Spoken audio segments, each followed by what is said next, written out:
Kuna baadhi ya wanawake wajifananisha na wanaume.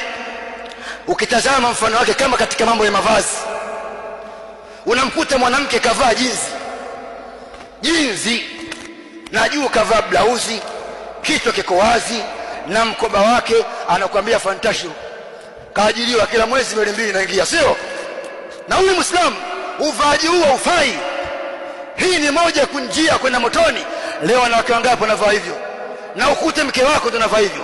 Leo umeajiriwa sehemu moja, ajira umeajiriwa wewe na kazi yenu ni moja, ofisi ni moja, wewe na mwanaume shava jinsi lako la kulamba na huyo kaulamba kazini, sio? Kwani hizi hijabu zimekuwa kwa watu gani? Mwanamke na vazi lake maalumu kaekewa katika sheria, lakini leo mavazi haya wamewekewa watu maalumu. Ni nani kukwambieni? Mavazi yale kwa wanawake wote. Mwanamke na vazi lake maalumu kaekewa katika sheria, sio kuvaa majinsi ya mitaani. Kavaa jinsi atenda mitaani ya nini yote haya? Na yote ni kwa sababu ya kutokufahamu dini ya Allah subhanahu wa ta'ala.